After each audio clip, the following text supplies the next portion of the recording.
talk about the bigger picture. Let's talk about how we be ballin', playing with the Wizards. Let's talk about the Nets and how they always got good pitches. Let's talk about the Cats, how Rex can turn them boys to winners. Injuries and updates, oh yeah. To the opponent, we stand toe to toe, yeah. To the top, this podcast gonna go, yeah. I think it's something you should know, yeah.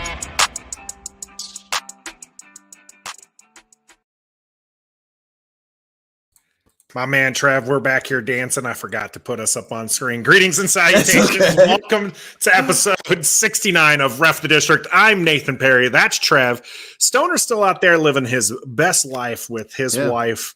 Happy anniversary to Stoner. And, that's great. And I'm going to take a little bit of time here to say happy anniversary to EP and myself. We'll be celebrating our 11th anniversary on this Saturday. So nice. Happy that she's a part of the show. Happy she's part of my life. And hopefully she doesn't stay mad at me for very long.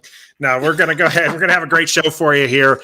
We have in the post game the NBA lottery. And what if the NFL moved to the lottery format for the draft? How would that make things interesting? That's going to be our thought process going into the post game. The game is the Washington Commanders schedule. Take a look at it, see where we're coming up with the all dubs schedule. If you haven't already seen Trev's video, whether or not here on YouTube, the shorts version, or our Twitter, Ref the District on Twitter, where it has a little bit longer version, you got to see it. Oh man, I watched it like 4 times today, and each time I'm still laughing. It's so good. It is so good. Maybe we're not going to predict all wins, but we will break down the schedule, and we will tell you which games we're looking forward to, which games that we think might be an upset alert. We'll find out all that in the game. And then right now we're going to be talking about Troy Aikman's comments on Carson Wentz, and Bradbury has signed with the Eagles. A lot of Washington fans thought that he would come to the Commanders. That did not happen. We'll talk about that. Of course, we're sponsored by Pacers, running for every run. They've got you taken care of. More on that before the game. Trev, Troy Aikman says that this probably is Carson Wentz's last opportunity to prove that he is a QB1. What do you think about that statement? Yes and no, because there's 32 teams in the NFL. Somebody's gonna, if it doesn't work out here, somebody will try him out somewhere else. I think at least one more time. That's the way it is. But also yes, because I mean, he's had chance after chance after chance to prove he could be the guy, and a lot is being made right now over the fact that this is his third team in 3 years. A lot of people like to hone in on that. And I'm just going to give shout outs because I failed to do this before. Bonafide picker in the chat beforehand. Kenneth Douglas, Milton is there as well. Uptown Dre and EP all in the house. EP, if you just signed on, you missed my happy anniversary message to you. You're just gonna have to roll back and see that. And Douglas, upset alert will go both ways. Which games are Washington gonna upset the favorite team, which I believe they're actually underdogs for quite a bit of them. And which ones should they be worried about upsetting them? So that's all coming up in the game. These Troy Aikman comments, though, when it comes down to probably, he's hedging his bets, right? He's not saying absolutely Carson Wentz won't get another chance, but he's definitely kind of putting it out there that he doesn't have a whole lot of opportunities. I think it does come down to that 3 teams in 3 years part. Aikman brings up how it didn't end well in Philadelphia. It didn't. It was a very ugly breakup there. And the fact that Indianapolis, traded a first-round pick for him, got a couple of thirds, possibly a third and a second back out of that deal. But for a 1-year rental, it's not exactly what you're looking for, right? So, there's definitely some questions about him. And I think one of the things, QB wins, they're not like, that's not a real stat, right? Like wins are a team game. Carson Wentz, a lot of people like to show like the left-handed interception stuff. He's got some great highlights from his time in Indianapolis. But when you do look at his record over the last, 4 years, the 4 seasons, 5-6, 9-7, 3-8, 9-8. Not exactly, setting the standard there. But it's wild because it's like, I bet his stats weren't that bad. I bet they don't reflect the wins and losses. He really didn't have that much talent around him in these past few years. He's been putting up those records. The worst season in there, the 3-8, 3-8-1. He was 16-15. Statistically, the worst season he's had in the NFL here. So you're not wrong. Like that particular one, and we talked about it ending bad in Philadelphia. There was some, messaging out there where he didn't really like the Jalen Hurts pick. He felt threatened. And, I think for the most part, we're going to see a lot of that put to bed this year. I think that we're going to see, this is definitely a confidence building year for him. He needs to, for sure, build back that confidence that made him in 2017, the third and the MVP voting. Right. He's comeback player of the year in 2019, where he threw for 27 touchdowns and 7 interceptions, a stat that's very familiar because that's also what he did in Indianapolis. Yeah. I think the skill set's there. And so, too. Trev, I'm with you. I'm with you. I think that I absolutely think that this is not like, I think that if he doesn't succeed here, which I do think that he has the tools to succeed here, I think another team's going to roll the dice. Yeah. And honestly, he'll probably be with Washington. If he has a 27 touchdown, seven interception season, he's probably going to continue it with Washington. Yeah. I wouldn't doubt that. And that way, yeah, you're right. He's probably not going to do it. Now, here's something, Trev, that's a little controversial here. Oh, boy, I love that stuff. Me and controversial stuff. Most people, they like to make fun of me because I'm a lukewarm kind of take guy. I like to see both sides and everything like this. This is not a lukewarm take, and this might get myself in trouble, or people might agree with me. We'll see. Carson Wentz is a better quarterback than Troy Aikman.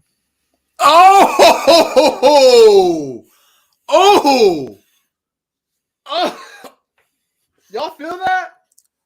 Was that an earthquake? Now, maybe that's a little bit of that burgundy and gold glasses coming through. I mean, Troy Aikman played an era. Milton's not happy with that one. I knew it was going to catch some people by surprise. I knew this was going to be one of those things.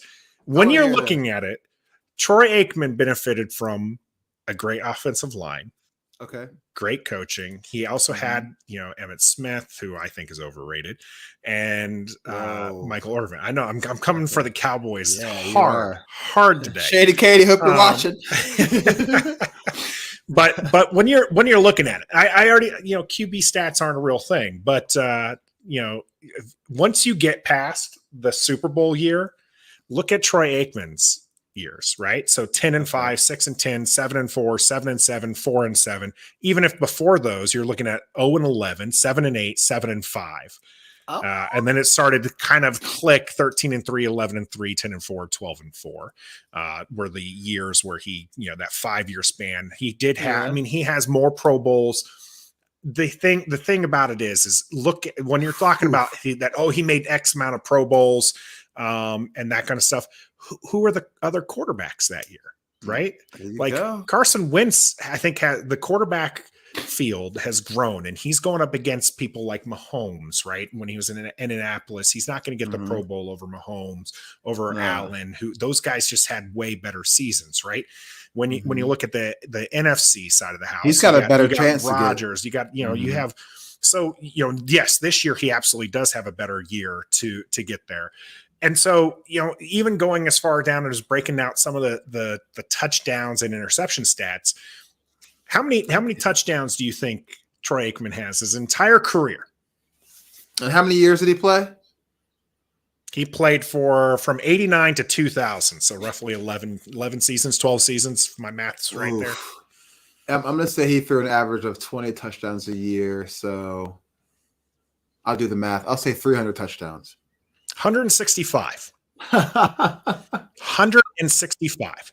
Even in the Super Bowl winning years, you got to look at during. I'm going to go from 92 to 95 there. It's not all the Super Bowl winning years, but those were the successful years he had in there.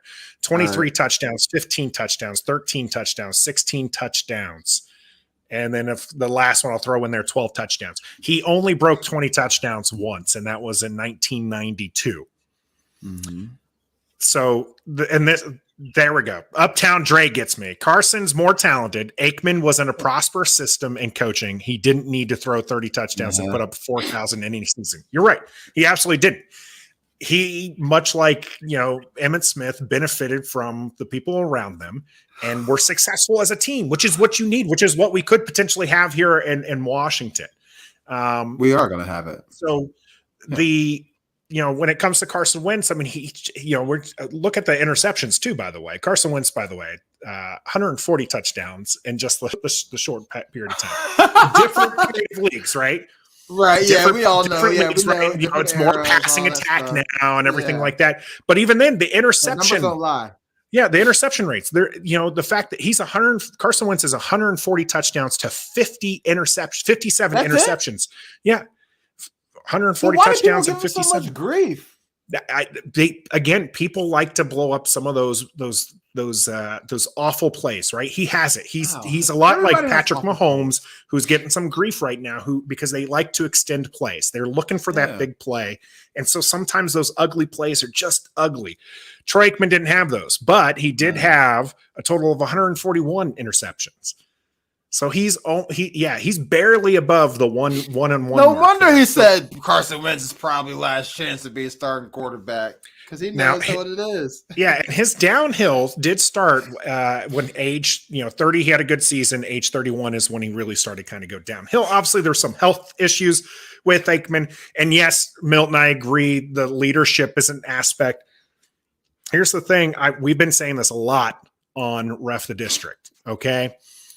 The Carson Wentz leadership aspect is being blown out of proportion by media and people. If you look at his teammates are not the ones calling out his leadership. Jim Irsay is the only one who has put that out there. And let's all be realistic. It's Jim Irsay. Just saying. So, yeah. In his video lately, his sanity might not be in check Just there. saying. So Carson Wentz, when you're looking at it, I think is a better pure quarterback than Aikman, and that's the kind of controversial. That's my hot take for today. I'll take it.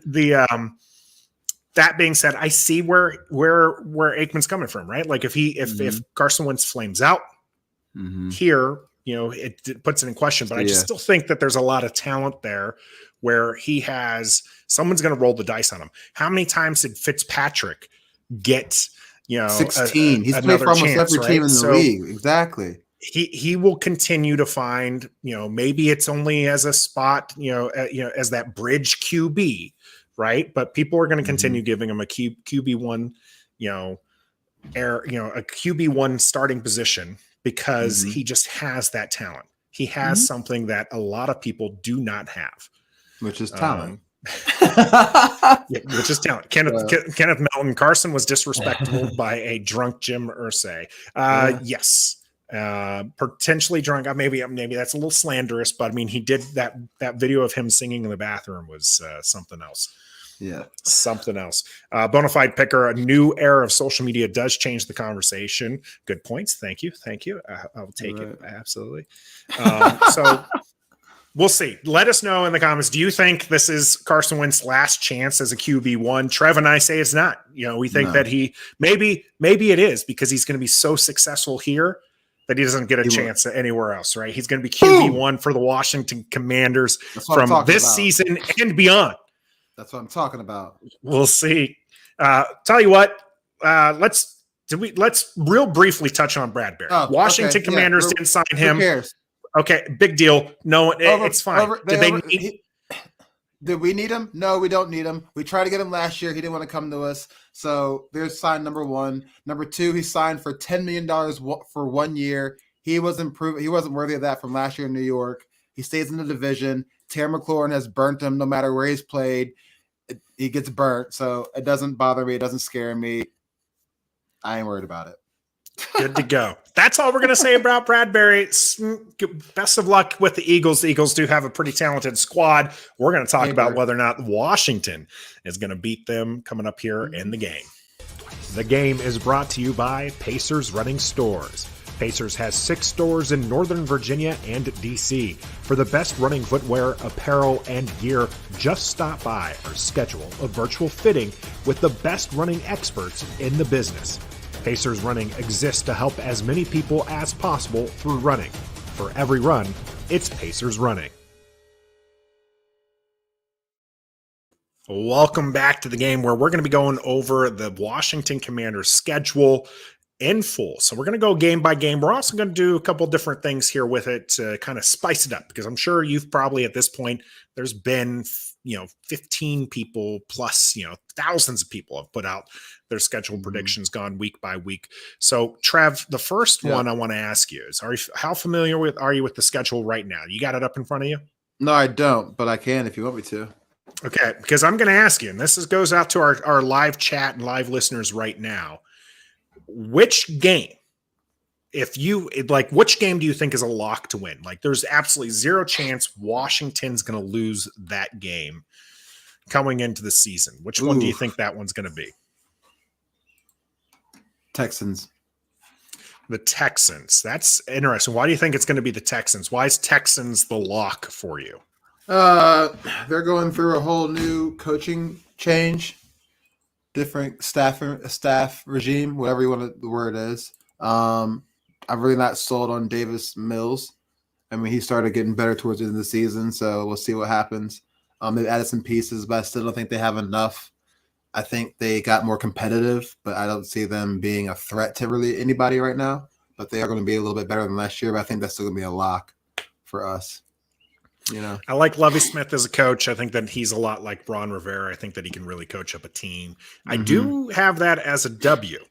Yeah. But I think that one's probably going to be closer than some people are comfortable with.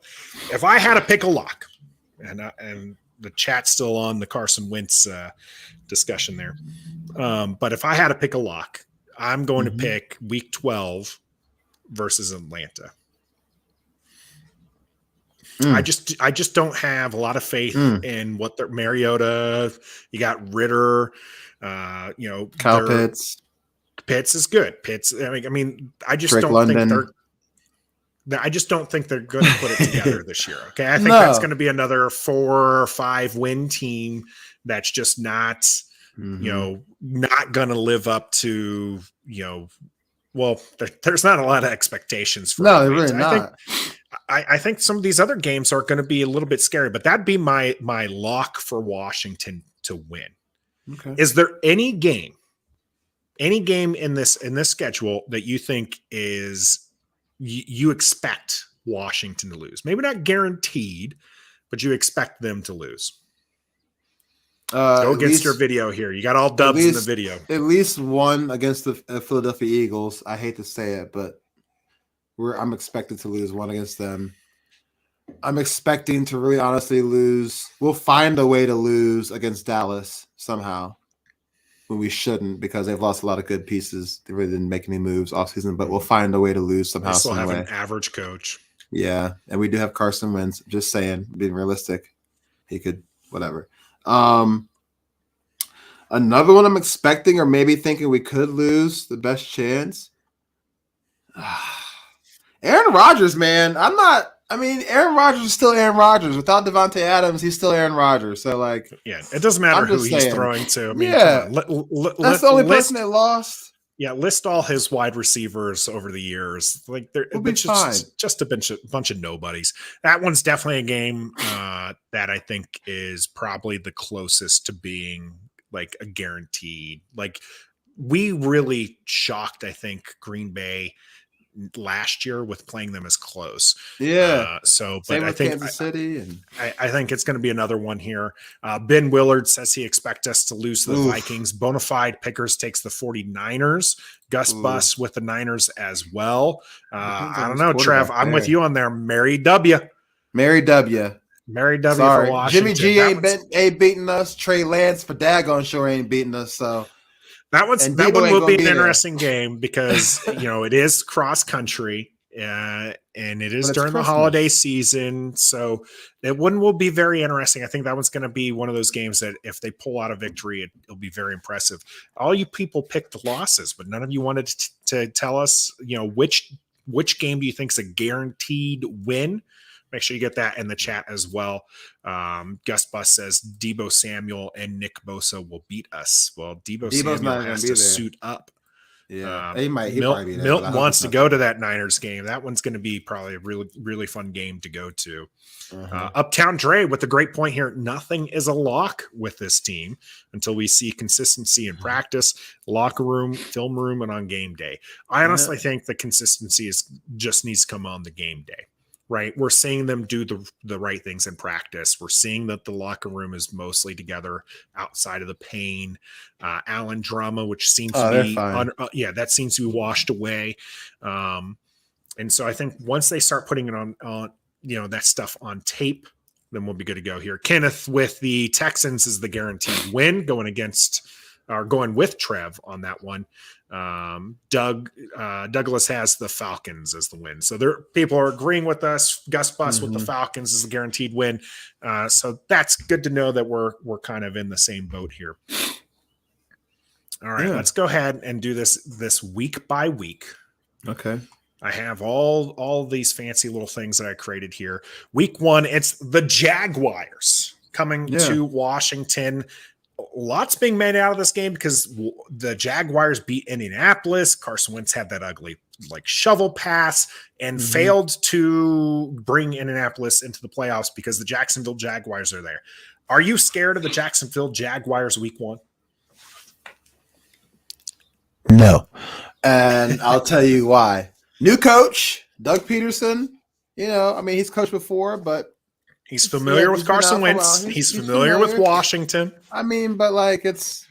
We have more weapons than Carson did in Indianapolis. And they stopped running the ball in that game. I don't know why people want to leave that part out. Yeah, Carson had that ugly left-handed pass, but they stopped running the ball. So, if you already know the kind of quarterback you have in Carson Wentz, and you have Jonathan Taylor, and you obviously know that Jonathan Taylor is the reason why you guys have team wins, Carson is a complement to that, why would you stop running the ball and put it all on Carson to win the game when you know that you don't trust it?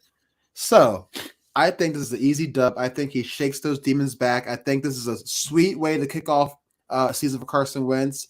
Revenge against Doug Peterson for, hey, you brought in Jalen Hurts, so I'll show you why you should have kept me. Number 2, you beat us last year so I can go to the playoffs. Well, I'm back again. So here we go. So I think it's easy dub. Easy dub. I don't know about easy dub, but I'm going to go with you on a dub here. I think we're more talented. I do think Carson Wentz is going to be able to exercise those demons and come out with a victory here, and Washington fans can be happy after week 1 here. Kenneth, though, says Jags have the advantage. Ben is taking Carson Wentz in his revenge game as Washington starting 1-0. Let's move on to week 2 here against Detroit. What's up, Ben? Shout out Ben Willer one time. What up, dog? Detroit is an away game. One of the interesting things here on the record or in the season, if you're looking at it, is there's only 2 back-to-back games where they either have away, two away games back week, and then 2 home games. Other than that, it's a home away, home away, home away, home away. So I thought that was pretty interesting schedule beat as far as that was concerned. So here they are away at Detroit. Lions, pretty scrappy team. Did get a couple victories last year that I think surprised a few people. Do they get the victory here against Washington, Trev? No, they don't. They'll make it interesting in the beginning because they're young and exciting and flashy. They got some splashy names out there, but like I said, they're all young. Everyone on that team is young. Even Jared Goff, he can't be trusted.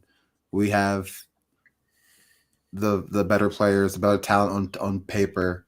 Everybody's been in the system. We're returning. I saw a stat. We're returning 80% of our starters on both sides of the ball. So there's that continuity right there and that consistency that we're looking for. So it'll be easy in the beginning.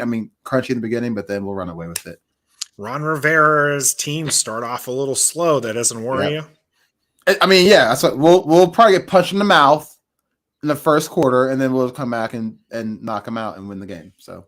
Yeah, Uptown Dre has us winning it as well, and so do I. I think this is another game that is just tailor-made for them to win. It's probably going to be closer. Some people, I think, will will be, not happy, right? I don't think a lot of fans will love the fact that they're 2-0 and these victories are against teams that they think are lesser. And I think that fans are fickle. Okay. That's what I say, bro. When did we start 2-0? When's the last time we started 2-0? You just be happy, right? Just be happy. A win is a win. Ben says Jameson Williams is scary, but he's taking that W. Kenneth is saying an easy victory. Yeah. So who's going to be proven right? Grayson Roberts asks us, shout out to Uptown Dre too, by the way, heading to the Cubs game, picking that dub. Grayson Roberts, your take on this question, who's going to be proven right? Colts and Eagles or us? For Carson Wentz, Trev, do you think that they're going to be proven right, that he's not the QB1, or do you think it's going to be... We're going to show people why he is QB1. I think he's going to have a very successful season. I think that he's going to have a very good season, and I think people are going to be very happy with this trade by the end. It's end all be all. I'm taking Detroit here on the Dubs. I mentioned that. Let's keep this. What? Here. I'm sorry. I'm taking Washington with a dub. What the hell? A dub against Detroit. Let me clarify here. Week 3, the Eagles. A lot of love coming the Eagles' way. Through Washington fans, Philly fans are feeling pretty good about themselves. National media is kind of coming around. Do you believe Jalen Hurts led Philadelphia Eagles? Not week 3. Too early with all the new pieces to have all the chemistry needed to succeed. Way too early, and it's a road game, and it's a division game. It'll be spicy. It'll be close. This is an away game, yes. And did I get this one right or wrong? They come to us. Comments. Do they come to us? Yeah, that's right, because they go back and forth. So this is a home game, not an away game. Ben says Washington wins their home game. The Eagles will win their home game. Division games are very important, right? So you can't. I'm with George Carmi. Shout out George. 4-2 is what they need to do in the division. So you kind of have to go 1-1 with one of the team, with 2 of the teams, and then you have to sweep a team. I think Philadelphia is one of the teams that they're going to go 1-1, and I do have them losing this one here at home. I think that Philadelphia's got a really good team this year. I do think that on paper, I think they're a lot better than what some people want to make them out to be. Bro, if they didn't have that running game last year, they would have been nothing. And they were running back by committee. Washington historically has problems with running quarterbacks. So I know Kenneth's saying here, week 3 still haven't faced a good QB, and he's taken the Commanders' win. I'm with you, Kenneth. We 3-0 right now, baby. But I do think Hurts is a lot better than what people give him out to be. I think that Tanner says that Hurts ain't it. Yeah. I don't know. I like Jalen Hurts. I don't think that he's going to be, I think that he's a very serviceable QB, and I think that he's a good QB in the sense that he can help you win games. So yeah, I'm gonna take Philadelphia as a loss here as well. Trev, we're both 2-1 at this point. It's scary that we're kind of what I said we win. Oh, you win? You have us done as a win? Yeah. Oh, because you have them winning the away game. Or losing the away game is what it is. Maybe. All right, let me clean up my chart here. I'm writing it down, keeping tally here as we go along. It is now against our hated rivals, the Dallas Cowboys. Oof. This one is in Dallas for week 4. Mm-hmm. Is this where they see their first loss for you, Trev? No, we're going with Are we just memeing it again? Or is this a full? Nah, dog. This is a 4. We're 4-0 right now. I'm telling you, Dallas. It's gonna be a good game. It's gonna be a good game. We're gonna probably play down to their level because right now we have the better team on paper. I mean, we do. They lost Amari Cooper. Say what you want about him. He's still a threat. He's a name. Zeke isn't that great. They lost their offensive line to have Zeke be great, which is the reason why he's not great. Cedric Wilson, another person they lost. They lost some people on the defensive side of the ball. I mean, I think this is kind of going to be a little bit of a struggling year for Dallas. I think we beat them week 4 in their place, in Jerry's world.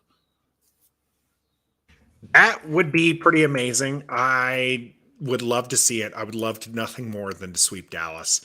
Mhm. This is one. I'm not going to go as far as Ben, who's taking the L, who's saying we're going to take the L and a big one. Ben. But I am going to go as far to say that Washington loses this game. They lose the away game here with Dallas. Okay. You have them starting 4-0. I think it was. We're 4-0 right now, baby. Just bus. If we lose against the Jags and Lions, the sky may be falling. But if we follow that up with wins against the Eagles and Cowboys, more important from a tiebreaker and rivalry perspective, then we're good. Yeah, that would be great. I would take that. I would lose. I'd be willing to give, I have them at 2-2. I would absolutely give up those first two and have people freaking out and then beat Philadelphia and Dallas. And I think most people would be happy with that. Bonafide Picker says, Trev, you got to stick to your gun. 17-0. You crazy. But I like the positive outlook. I'm only 4-0 right now. You don't know he's sticking with it so far. Kenneth, first L, Dak is the truth. Fluky calls, do us in, Malice wins. Probably. I hope it's not fluky calls. I hope it's a good game. I hope that there's a lot of back and forth there. I just have us losing that one in Jerry's world as Trev called it. Week 5 against Tennessee. Yeah. Tennessee coming here. Derrick Henry, is he healthy? Who's quarterbacking for them? Are we going to see Malik Willis or are we going to see Ryan Tannehill? We're going to see Ryan Tannehill, Trev says. So they're just going to run the ball the whole game. They don't have anybody else to throw it to anymore now. Is this where our second round pick Mathis comes into play? For sure. And we get the dub. Seriously, they don't have. I mean, I'm being serious. They lost AJ Brown. That was their last threat. Julio's hurt. He's not there anymore. All they have is Derrick Henry. That's true. They were the number 1 seed though, right? And they did kind of replace whether or not Treylon Burks is actually a replacement for AJ Brown. That remains to be seen. Rookie, wide receivers can be a bit hit or miss, so you never know. Tennessee, Milton, you're the only 10 I see. We get a dub. W. Love to see it. Love to hear it.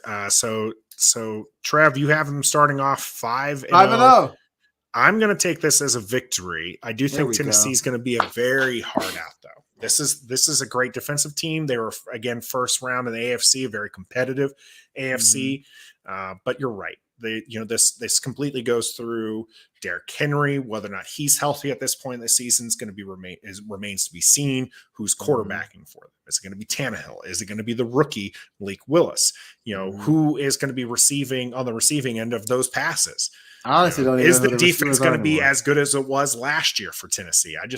I'd say no, but at least Ben and I are right on the records. 3-2. He's given them the L. And Uptown Dre is with the dub. He thinks they'll be 4-1, possibly 5-0 against that awful Cowboys team. He's staying optimistic. Milton says, if we can't beat the Titans, we ain't making the playoffs, period. Ooh. That's a very bold That's a take. Trev, what do you think about Milton's take there? Yeah, only because of their history of them being in the AFC Championship or the game before that, or always being the 1 or 2 seed in the AFC. Yeah, on that aspect, yeah. But now, as far as roster and talent-wise, I think they're not going to be as good as they think they will be in the AFC. I think they're going to be in the lower half of the AFC this year, honestly. This might be Vrabel's last year, too. Ooh, that's pretty bold.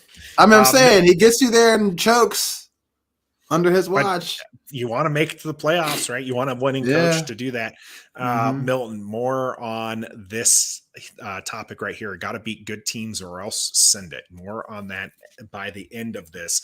Trying to move a little bit quick through here because there are a lot of games here. We got Washington versus the Bears. This is another one that I think is that potential for that guaranteed victory, right? When you're looking at the season, this is just a team that doesn't do anything. Trev's got the W.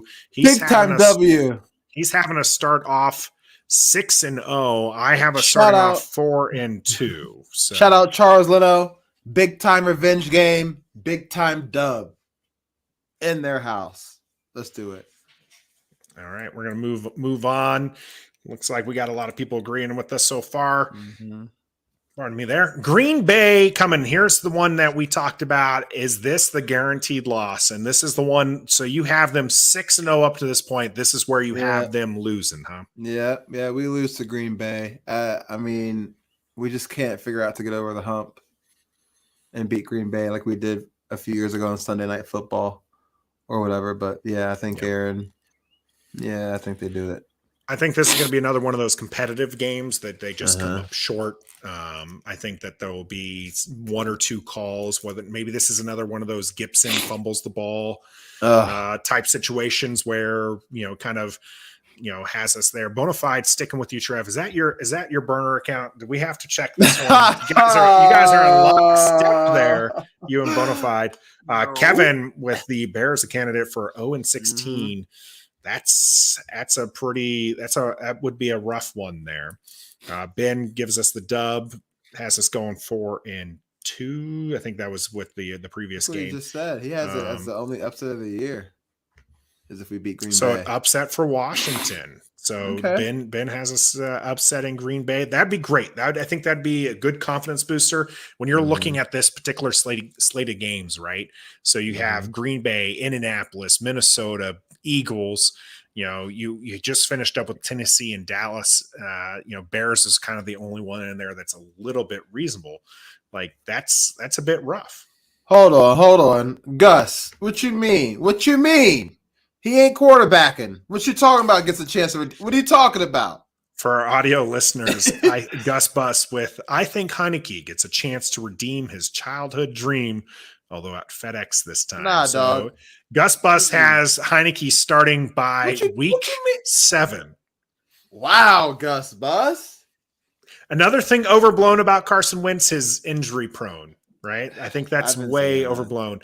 Be prepared, Commanders fans, to lose that second round pick next year because he's gonna start the required games for that to be. Gus Bus clarifying emergency role. Okay. Not that he beats Wentz out for the job, just kind of emergency back in. Wentz, sprains an ankle, maybe. Let's not wish any injuries this early in the season. It's too early for that. Weekend, Milton, thanks for sticking around. Milton, peace out. Bro. Join us again next week. We should have Stoner back for next week. He might be a little tired from coming back, so we'll see. If Heineke starts, cut our wins to 7. I'm with you. Heineke, a lot of people like to talk about the fact, 2 things here, right? So you got the Heineke hive. I'm going to take off the banner for the Green Bay game. We both put it down as losses. The thing with Heineke, a lot of people like to tout it was a more difficult schedule. Heineke has his limitations, and Washington still finished with 7 wins last season. Okay, so they use that as both a Heineke still has the potential to be a good QB, and people use that as a Washington should do better this year with Carson Wentz. To the latter point, I have to agree, Trev. Okay, if Washington can get 7 wins with Taylor Heineke at quarterback, you put in Carson Wentz, who I believe is a better quarterback. You're absolutely right in looking at this going, if they can get 7 wins with Taylor Heineke, they should be able to get more than 7 with Carson Wentz. Think about how excited we were going into last season with Ryan Fitzpatrick. Because he can throw the ball. Right? He can air it out. So we wanted to move away from the Alex Smith Dinkin and Duncan thing to I don't give it Ryan Fitzpatrick airing it out. And now we got Carson Wentz who's going to air it out. I'm really surprised to see how many people are not excited about that. Like there was much excitement. I don't even care over Ryan Fitzpatrick. Strength of schedule doesn't have anything to do with Taylor Heineke's success or failures. If the boy can't throw the ball down the field, it doesn't matter if he's playing a JV high school team. He can't get the ball down the field. Sorry, it is what it is. Let's go on. Week 8. I don't want to talk about it anymore. we're not going to talk about him because we think that he's good to be on the team, but we're not focused on him. We want Carson Wentz here. Yeah. Gus Bus is asking us. We're going to take a break from the schedule real quick. We're going to go into week 8 after this question here. Which of these games will they wear the black jerseys? That's a great question, Gus Bus. Monday night. Ben says it's going to be the Dallas game and the Packers home games. I think a Monday night game too. We might do a blackout joint against Philly in November. That'd be pretty cool. The Monday night game would be week 10, right? Mm-hmm. That's at Philadelphia. I don't know that they're going to wear black jerseys on an away game. I do think that it's going to be a home game. True. And I do think maybe week 3 18 would be good. But here's the thing is you don't necessarily schedule those out. I think you do have to do the uniform schedule a little bit early in the year. And I don't know if you want to put the blackout day on the final week of the season, unless you're in it to win for the playoffs, right? Then it'd be like a big momentum type thing, getting people pumped. So I think that they're probably looking a little bit earlier. I could see potentially the Green Bay game. That's a 1:00 game as well. They don't have, the games that they have that are, it's Chicago and Eagles which are both away games that are their prime time slots. And so I just don't know that there's a great one there. Nah, and every other game at 1:00. Giants in week 15. That's going to be a dud. We'll talk about that when we get up there. So it'll be interesting to see where those jerseys come. I would love to see it in the finale if Washington is playing for playoff position. I would love to see that. We're not going to be playing for playoff position because we're going to have it sewed up by the time that time comes around. The number 1 seed, Trev? The number 1 seed? Maybe it's the 3rd seed, but okay. All right, let's go here. Week 8. It's the Carson Wentz revenge game number 2. He's already played against the Eagles, lost against the Eagles. This is another loss for you, huh? Yeah, we lose. We can't stop Jonathan Taylor. You don't think our second round pick is going to help us out with that? If everyone talks about how he's a big run stuffer. It's week 8. I'm not wishing this, but something has happened to where we're missing a key player or something in week 8. Something's happened, and we go in there and lose because Matt Ryan's going to outduel Carson Wentz. I know. But hey. It's just set up for failure. Like you go back, Carson goes back to the place where they didn't want him, and they beat him and show you why they got rid of you. Like it's just set up that way. He's not gonna win all his revenge games. I'm telling you that right now. It's not gonna happen. You're right. I have him losing against Philadelphia, but I actually also have him losing against Indianapolis. Yeah, I think it's 2 in a row. We've lost. I do think Indianapolis is going to be a good team. I don't think it's going to be outdueling Matt Ryan, or Matt Ryan's not going to outduel him. I do think Jonathan Taylor will play a part into this. I think Indianapolis defense is underrated. So right now I have them 4-0. You have them 6-2 as we head into week 9 here. So what do you have, Matt? You have your record at what? 4-4. 4-4. Okay. All right. Now it's back with Philadelphia here. You had them winning the first game. This one's in Philadelphia. Do you have them winning this game, Trev? No, we've now lost 3 in a row. We're now 6-3 because that's who we are. We got to make things interesting when the going gets great. I said 1-1 split. I think Philadelphia is one of those teams that they're going to do that with. This game, I have them winning where they lost the week 3 game. Again, I think Philadelphia is being underrated. Pardon me. But I think this is where he gets that revenge, right? So he lost against Philadelphia week 3. He lost against Indianapolis. This is where he finally gets nope, I'm here. This is what I'm going to do. And this is going to get me the dub. Carson serenades his ex and gets that dub. That's what we hope. So we will see. And Kenneth gives you a big old bless you for that sneeze there. Gesundheit, as they say as well. Week 10, again, I think people are sleeping on the Eagles. I do think that they're a little bit better than what some people expect them to be. I think they're going to be tough outs. see. Though I like Jalen Hurts. I have to admit that. So that's rough sledding here. I also like Davis Mills. Oh my gosh. But I'm with everybody else on this one. This is going to be a W. I like Lovie Smith, but this is just not a game I expect them to lose. If they lose this game, it would be embarrassing. Yeah. Absolutely embarrassing, right? Oh, yeah. So you have them down as a victory as well. Yes. Awesomeness Sports, shout out to you guys. I hope Ron Rivera is going to sign Terry McLaurin. It's going to happen. It'll happen probably. It'll happen probably in July. So be patient, but that's what's going to happen. We'll see. We'll see. What that deal looks like, because it's going to happen. Guaranteed, 100%. I'll put $1 on it. It's going to happen. Yep. Week 12. Did we skip a game here? No, we didn't skip a game yet. No. Yeah, we did skip a game. What? I'm missing, for whatever reason, I'm missing week 9. I didn't catch that in my pre-show workup. Week 9, it is against, it is a home game, November 6th, against the Minnesota Vikings. Oh yeah, you missed so Kirk Cousins. I did miss that one. I have it in my my thing here, so I'm sorry. I apologize. Good catch there for Uptown Dre. Thanks for the assist on that one, bringing up Kirk Cousins, because I definitely missed that one. As far as getting there, I do have the. Let me pull that up. So it is the Kirk Cousins game. Is this a revenge game for him? I mean, he's played Washington before. Is this a game that he's looking to get here for the victory? Do you think they're walking away with a victory? Yeah, Washington walks away with a victory easily, hands down. So you have Minnesota losing this or winning. You have this game winning against Minnesota. That's what happens when I mess up like that. Puts me off my game. I'm going to have them losing against Kirk Cousins. As embarrassing as that is, it's not prime time. You like that? It's a 1 a.m. game.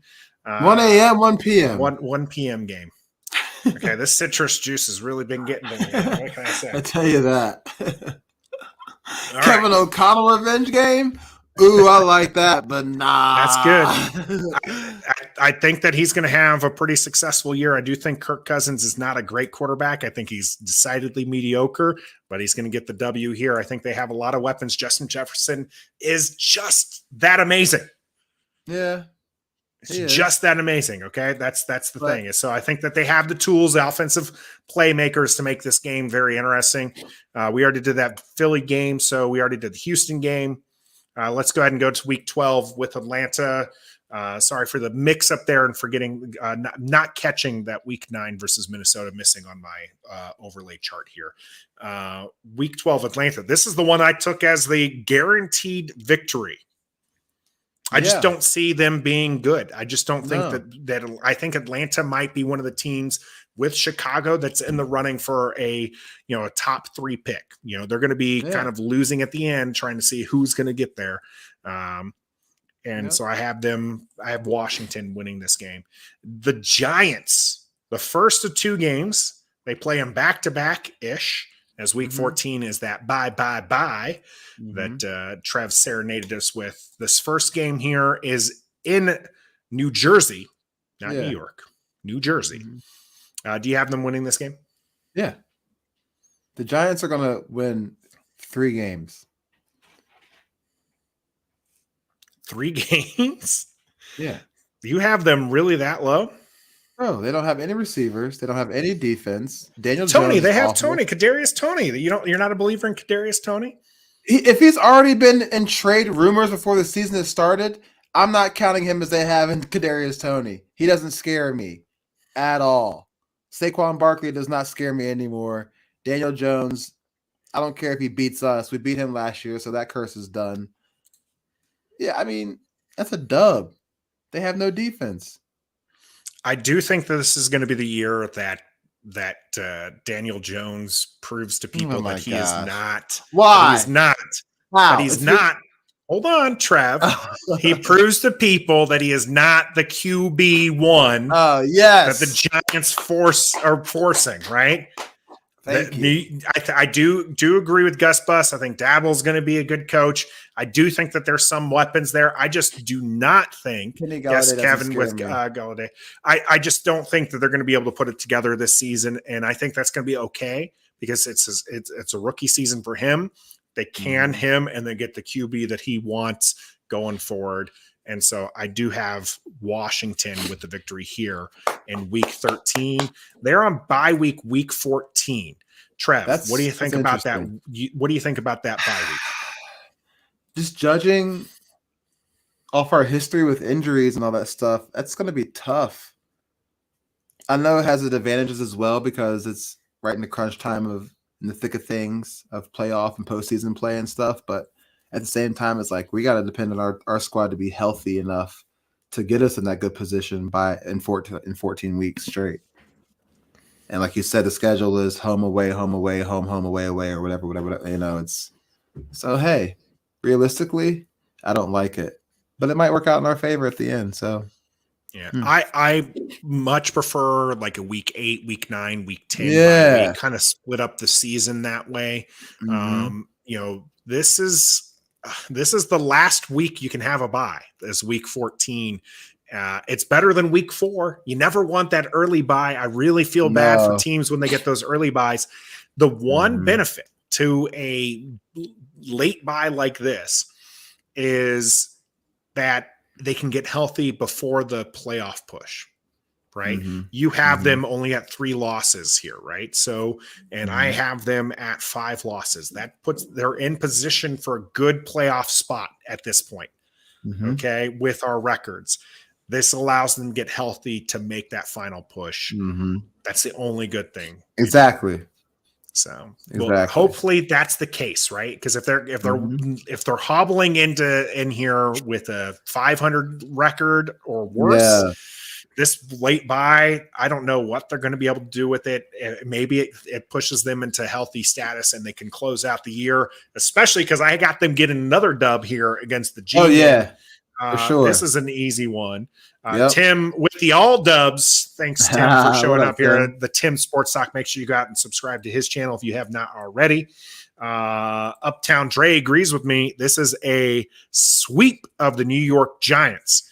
And Trev, we talked about it a little bit before, going 4-2, right? So split Philadelphia, sweep the Giants, and then you got Dallas left. But if you can sweep the Giants, split Philadelphia, that at least puts you in good position within division. And I just think it happens. I, again, have no faith in the Giants this season. Maybe they're the team that surprises us, but I doubt it. Me too. I doubt it. Moving on to week 16. This is a game where a lot of our listeners were thinking this is going to be the one that Washington's guaranteed to lose. You and I picked Green Bay. What do you think about their opinion on this game being the one that Washington's going to lose? This is cross country. Yeah. It is the holiday season. Looking at this game here, the December 24th, that's not a Saturday game though, right? No, it's Friday, Sunday. I'm going to take a quick gander on the calendar here. The 24th is a Saturday game. Oh, nice. Okay. I guess the opinions that we're going to lose are maybe being formed of what they did last year, making it to the NFC Championship, barely losing to Aaron Rodgers, yada, yada, yada. But this year, we don't know who's going to be quarterback by the time Week 16 rolls around. Jimmy G is still not fully healthy. We don't even know if he's starting the season off. And if he does, he's injury prone. Now, that's a quarterback that is injury prone. He may not be there Week 16. We may have Trey Lance. Debo might not be there. They don't have a number 1 wide receiver. I think it's going to be a battle, but I think we're talented, more talented on paper, and I think if it translates to the field, we could squeak this one out. All right, so you have this as a victory? Yes, I do. Nice. Mary W. Mary W. there. I'm sorry. That's just not happening. That's not happening. I do think this is going to be this is going to be another game that they're losing. Kyle Shanahan, it's a revenge game for him. It'll always be a revenge game for the Shanahans. P4 salute to you as well. The Shanahan's teams they're going to be able to move the ball. Okay, their offense is going to be good regardless who's back there, even if they don't believe in Trey Lance, which is what the rumors are right now, is that they are just not as big of believers in Trey Lance as they were when they traded up all those picks to get him. But I do think that everything in here is going to spoil our Christmas weekend until we open up those gifts Christmas Day. I just think that it's just not going to be here. And when Trev says we might, this Gus Bus, when Trev says we might squeak this one out, that means it's an L. It's an L. Maybe 49ers running game with Lance, travel time and a Saturday start. We might lay an egg and Candlestick. That's Uptown Dre. I agree. I just think that there's a lot probably going against Washington at this point, and I think that they're going to lose this game. So what's the record I have right now? You only have 3 losses as we head into week 17 against Cleveland. Is this the Deshaun Watson game? A lot of fans wanted this game early in the season because then they were guaranteed essentially not to play against Deshaun Watson. Is he back for week 17? If he's back for week 17, which I'm going to say he is,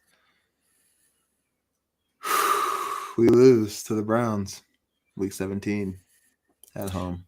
Deshaun Watson back and they lose. Yeah, I don't think he's going to be back. I think that he might be suspended for the entire season. I think it's going to be, or if he's not suspended, I think that because he'll still be ongoing with his legal battles, that you're not going to see him. Kenneth, by the way, saying San Fran's not who we think they are. Exactly. We will go undefeated this season. P4. We'll go undefeated this season. Only lose in the preseason. I'm with you, P4. That'd be something. I'm going to put Cleveland down as a loss as well. Only because I think I messed up my math and I switched a few games for my previous mindset here. And so I need another loss here to kind of equal out to what I think that they're going to be. So we're going to have them as a loss here, whether or not Deshaun Watson plays or not. You know, if they have a healthy running attack, that's the thing. Nick Chubb, Kareem Hunt, these guys can run the ball.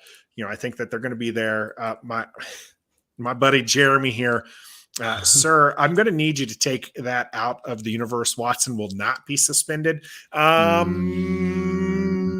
Yeah, he's going to be suspended. He's going to be suspended for maybe a little bit. Myles Garrett, defensive MVP this year. Oh, no, stop it. Gus Bus, stop it. Myles Garrett is one of the reasons why I think that this is going to be chalked up as an L here for Washington, as much as I would hate it, especially starting the new year. This is January 1st, 1 p.m. game. I'm going to put this one down as an L. Losing on Christmas and New Year's. Happy holidays to us. Yeah, just not a great time. But then we get to week 18, Trev, and it's the Dallas Cowboys coming in here. What do you think about this game? We lose it. You have us losing. All right. So I do not have us losing this 12-5. We're going to split them. We're going to split them. Okay. Yes, you do have them 13-5. You got to remember that extra game. Oh, 18. Yes. Oh, yeah. Yeah. So I've got them going. No, actually, you're right. You're right. It's 12-5 because it's 17 games, 18 weeks. I have them with 7 losses. This is not one of them. I think this game, if they win, I think this is going to be a very important game for the division. I agree with Gus Bus. I think this is going to be this is a potential game that gets flexed to Sunday night. And if it gets flexed to Sunday night and they allow us to wear the blackout jerseys we win in that game. We are going to go into that with some straight fire. And I think that we will win that game. And it's going to give us that important split against Dallas, split against Philadelphia, sweeping the New York Giants to take the NFC East with, for me anyways, with just 7 losses on the books. You have them with 5. Let us know in the chat what you got. I'm going to go over to our shorts here and let people know. A lot of people loved the 17-0 take from you, Trev. Well, because that's what it's going to be. But, you know. T-Ho with the 12-5. Let's see who else was in here that didn't just agree with the more like 11-6 from Outlaw King 757. And everybody else was either calling you delusional or loving that 17-0 take, the all dubs record. Yep. What do you think they have? What do you think the potential is that they actually go 17-0? What would you put? How much would you put? Would you put $10 on that? Because that's they'd probably get you $100K. Right? I put $10 on it because I really think that we have on paper a lot of the better talented teams than the teams we're facing this year. The schedule is pretty easy. It's a lot easier than last year. Nobody really scares me except for Aaron Rodgers, maybe.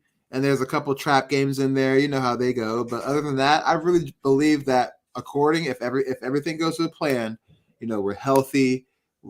Everybody contributes. Curtis Samuel's great. Jahan Dotson's great. Carson Wentz is great. B-Rob's great. Gibby. If everybody does their part, we could go 17-0.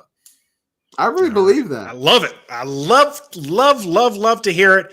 This one, you're right, Trev. So this particular season, last year we played against a lot of quality QBs. This year, maybe not. Right? You still have Green Bay in there, so you're going to play Aaron Rodgers. You got Dak Prescott, but then outside of that, I mean Trevor Lawrence, Goff.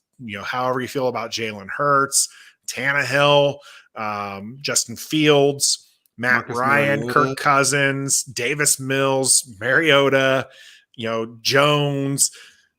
That's what I'm saying, Jimmy bro. G, whoever's quarterbacking for Cleveland in Week 17. Not a whole lot of quality QBs this year that they're going against. Now, pass rushers, though, there's a gambit of pass rushers, right? So both the Jags and the Detroit Lions picked up aggressive pass rushers this offseason. Philadelphia's made some moves to shore up that.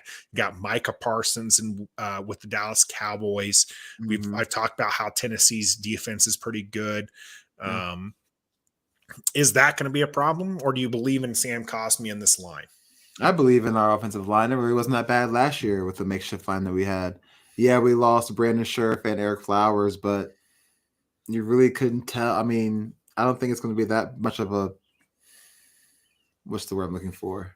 I don't think it's going to be that noticeable that they're gone on the line. I think our line's going to be just fine.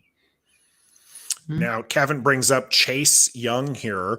Chase has to evolve beyond Jadeveon Clowney for us to get up to the 12-ish win area, which, by the way, it's been more than 3 decades since we've hit that kind of wins. I agree, but I also think that if it's just everybody on the line can get some kind of pass rush, I think we'll be okay. Yeah, we do want Chase to be that freak athlete on defense that the Aaron Donalds and the Myles Garretts, but we have enough other depth and other talent at other positions that go along with that. We don't necessarily need him to be that guy on the defensive line. We still have Montez Sweat. We still have Payne, Jonathan Allen, the Mathis kids coming up. So if our defensive line can be five different versions of Chase, that would be awesome. But I don't think we need Chase to be the heart and soul, what I'm talking about. I think he needs to be the stud, but I don't think he needs to go all out and be wild and crazy. I do want to see him bounce back, right? So he did have a disappointing sophomore season, even before injury. Wasn't nearly as effective as he was, as exciting as he was. Now he did make a couple of plays to kind of keep Washington the game. Right. This is definitely one of those ones you don't want to just keep stat watching. The defensive line coach is one who I think is important to watch there. I think he might be the hottest seat in all the coaching, because if he cannot get production out of Chase Young and a bunch of other first rounders, you just I know a lot of focus goes on Jack Del Rio, but when you look at the defensive, our defensive ends, they're being taught to go in straight lines back. Now, I think that's largely because they're expecting the middle to be crushed and push them back but there. It wasn't crushing. But when it's not crushing, all you're doing is giving wide open lanes for those running backs. So we talked about Jalen Hurts being able to, really damage the team, to not double, go back to the Hurts comment there. But I think that there's some aspects to it that they need to improve on defensively. But I mean, if you're looking back, kind of Gus Bus's question here, I'm not going to go with the same season as last year, but going into last year, we thought we had a top 5 defense. If we just had a serviceable QB, like the 15 to 18 range of QB play, this team was going to be playoff bound. I think we're back to that point, right? I think we're going to see top 10 defense play. Hopefully.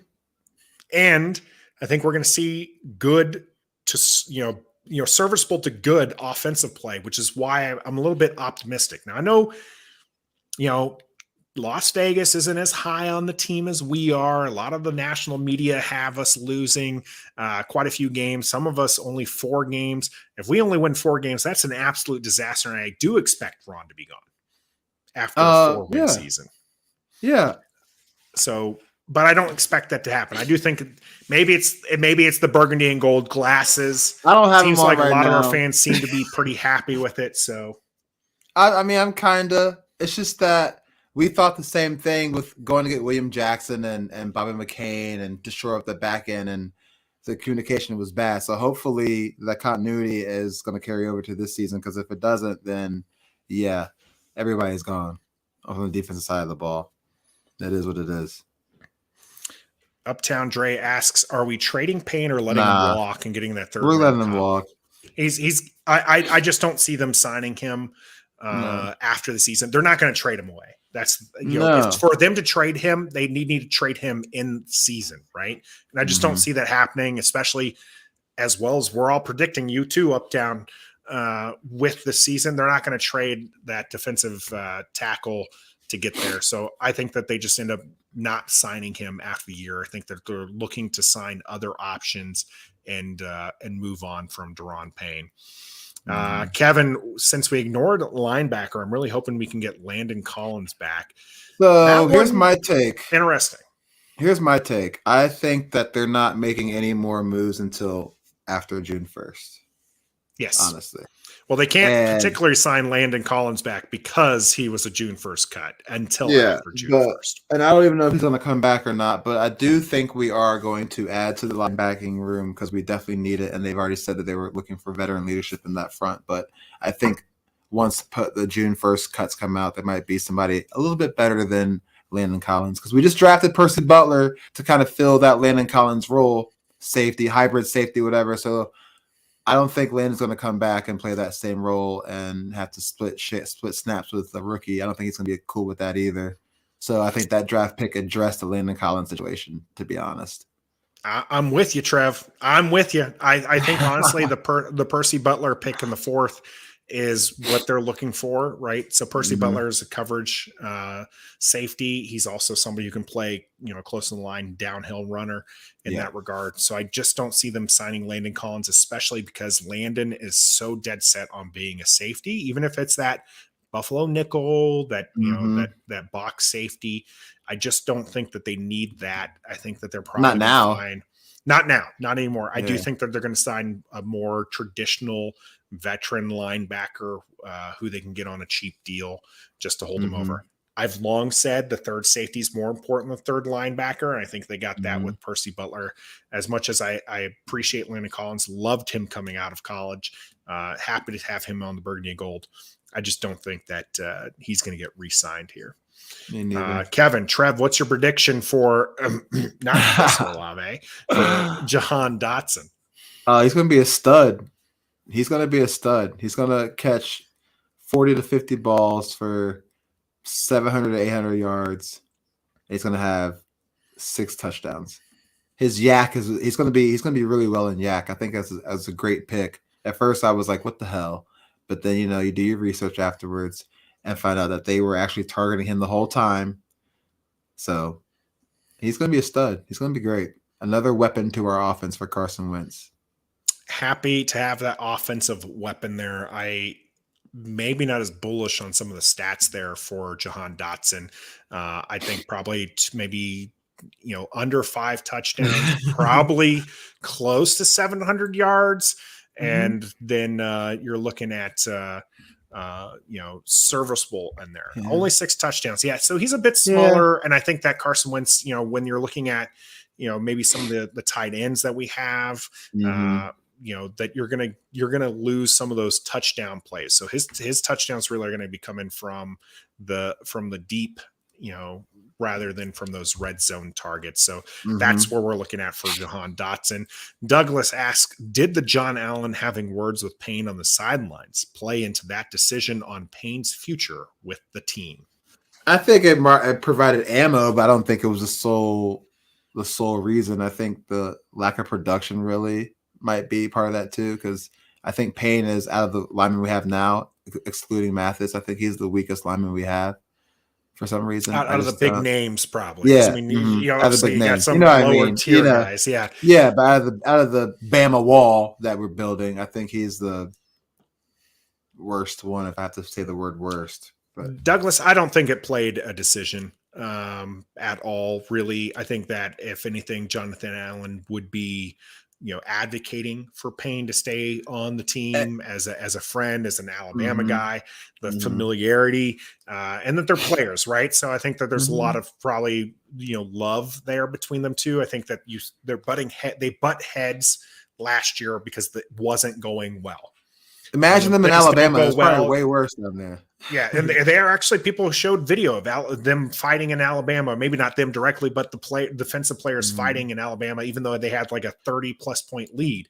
That's just the kind of competitive nature that they have. I think that anybody, if you have siblings, if you're if you're married or dating, if things aren't going well, you're going to butt heads, you're going to fight. And I think that's just what happened there. I mean, you see them in the offseason, they're at the Capitals game together. So I just don't see that having played a huge part into it. As far as that, maybe on the coach level, they're like, this isn't quite the guy that we want, right, of character. Jonathan Allen, right there. He is somebody who's going to be with this team for a while, right? They're putting his face out there a lot. We've had the opportunity to interview him. I think that they're definitely going to push his name a lot more. And I think with that, Deron Payne also might just want to move on. He might want to find his own home where he can be a star, because he was a first round pick and he probably believes in himself in that regards as well. All right, let's move on from the schedule. We're going to be talking the NBA lottery, and should the NFL move to that kind of style? That's coming up here in the cool down.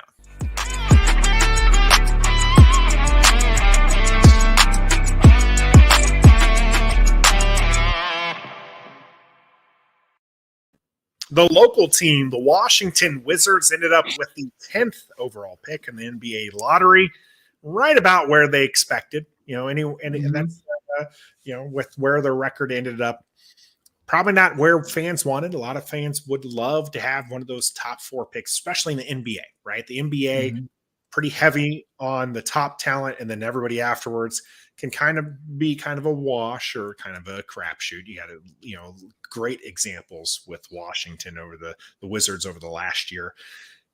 Trev, what if the NFL used the NBA lottery system instead of just the straight record system that they use right now? What do you think that would look like? That'd be dope. I mean, it looked the same as it does in the NBA. You have your team representative up there, pull out a lotto ball and go. Records. I mean, that means I think it would prevent teams from quote unquote tanking, even though everybody says they don't tank, but it's clear they do tank. That would prevent that from happening. I think. Isn't tanking more prevalent though in the NBA? Because I know the lottery tries to prevent some of it, but I still see teams who want to lose the most games so that way they can get the best chance at getting that number 1 overall pick. But I mean, I think you see a little bit of that even in the NFL where, teams might not try as hard, right? I mean, you had the, Doug Peterson purposely, putting in Nate Sudfeld, right? So against, as they're driving against Washington, and that was questioned. So I don't know that there's a great solution for tanking. But does the lottery at least make things interesting? You seem to agree that it at least would make things interesting. Definitely Kevin says, in a word, no, lottery is garbage. Kevin, you got to expand on that for us, man. Why do you think it's garbage? I do think that there's a lot of things here. I mean, you look at the way that the NBA has marketed their players. I mean, granted, it's a very player-driven league. and the things that they're making interesting. So they have this new play-in, which the NFL arguably did with the additional wild card team.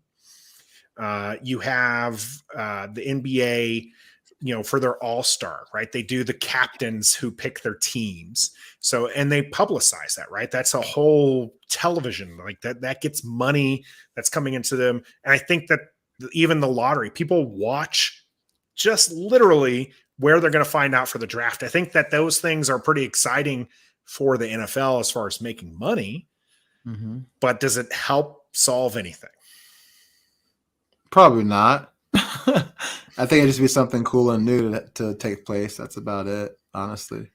Kevin doubts it because ever since they moved the popcorn machine off the camera, it just seems fixed. That somebody really hates Washington. Someone really, really hates Washington in that regards. Gus Bus, it would work more for the NFL than the NBA. Regular season games are weighted so much more in the NFL. Yeah, it's shorter season. So, I mean, you really, one loss here or one loss there could really make the difference. Stoner is in the chat. Everybody give Stoner a great shout out. You can tell I've been talking for an hour and 15 minutes. Happy anniversary, Stoner, and get back to us soon. Hopefully you are back in town for next week as we do that. I agree with Gus Bus's statement right here. NFL doesn't have a parity problem. Stars do tend to stay with their smaller markets, or at least their teams that are there. They really don't have a parity issue, because where the NBA, the top teams are the top teams and small markets struggle. The NFL, look at how many teams that each year make the playoffs that missed the playoffs the year before. You still have a couple dominant teams. You're still going to have the New England Patriots under Bill Belichick. You're still going to have Patrick Mahomes. You're still going to have Green Bay. You're going to have some elite teams because they happen to have elite players with them. But then a lot of other teams can hope to make the playoffs. Maybe they're not Super Bowl contenders, but at least they can make the playoffs, Trev. Yeah. So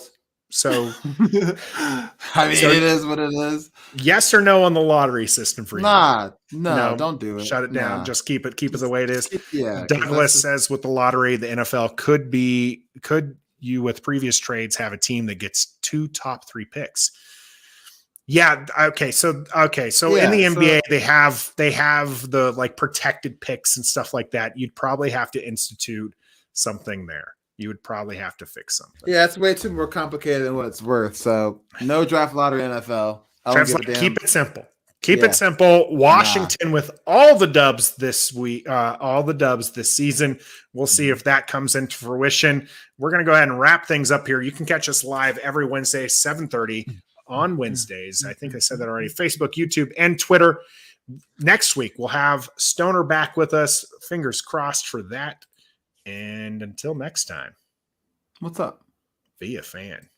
We love Washington, and we some die-hard fans. Yeah, we are. You know we keep it on 10. Let's talk about the offense. 1, 2, 3, let's go. And they gifted. We are Ref the District. Podcast. Come on now and join us.